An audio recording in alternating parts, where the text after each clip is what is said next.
Hi, I'm Max Brantley with the Arkansas Times on Tuesday, July 14th. News headlines from Arkansas. The day began early today with news at 6 a.m. this morning when President Obama went on television nationwide to announce a historic nuclear deal with Iran.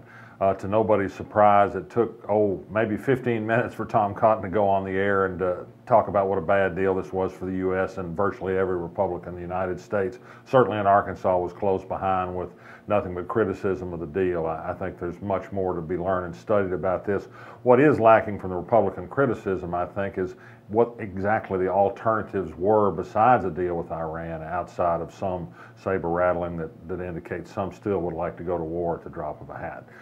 House Republicans from Arkansas also figure in another big development in Washington, and that is a breakdown of the Republican Party's plans to push through an adult budget where they cut the spending and really got a budget out of the House quickly. It's been held up by the fact that Southern Republicans are behind a movement that are insisting to defeat some Democratic measures that would remove Confederate flags from federal property. As yet, Arkansas representatives haven't been outspoken on this subject. It has a certain sensitivity to it, but I think we can assume that there's a lot of Arkansas sentiment among other Southern congressmen to continue to protect the Confederate flag. We talk a lot about putting the past behind us, but it's still ever with us. And on that topic, I really urge you to take a look at the Arkansas Blogger, the Arkansas Times this week. Ernest Dumas, the veteran Capitol writer and columnist for us, has plumbed the history of when Arkansas got its Robert E. Lee holiday in 1947. And it's instructive. You know, we heard a lot from people saying the Lee holiday is about culture and heritage and honoring a great man. The truth is the state law that gave us the Lee holiday was a direct reaction to unhappiness in the South toward President Truman for integrating the U.S. Armed Services. It was part of the Dixiecrat movement. They were having civil rights forced upon them. They weren't happy about giving equal rights to black people. Dumas details some horrendous things that happened to black people during that time period in Arkansas. The one thing they could do was to pass a law that made Robert E. Lee's birthday a holiday.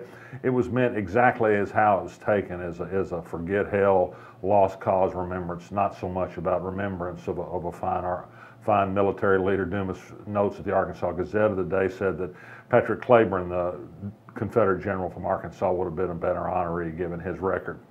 And still on the civil rights movement, some good news. BBC has started a new website about the life and times of Martin Luther King Jr., the civil rights leader.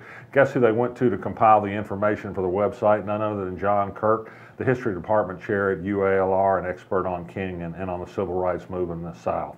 That's kind of a nice plum for UALR. The news in Arkansas is going to come later today. It's election day in Arkansas, a variety of special elections around the state. Little Rock is voting on a library tax. It's actually a tax decrease, but it will extend the tax to build new library facilities and buy materials. Crittenden County voters are going to decide whether they'll pass a tax to reopen a hospital. The City Board of Directors of Little Rock are going to discuss something tonight that's of great interest to a lot of people, and that is to stop street solicitation of funds, people running out to cars and asking for money. Some sidelights worthy of note, I think. Some great images are coming to us from a spaceship's 9-year travels to reach the planet Pluto. Some wonderful images coming back. And finally, today's viral story of the day is that the Oklahoma Republican Party has made some people unhappy by comparing people who receive food stamps, poor families that are scraping to get by, with feeding animals in national parks. It stirred a lot of outrage. The Oklahoma Republican Party took the post down and said, gee, we're sorry if you misinterpreted what we meant. Not exactly a full-throated apology. That's the news today. I'm Max Brantley. I'll be back tomorrow.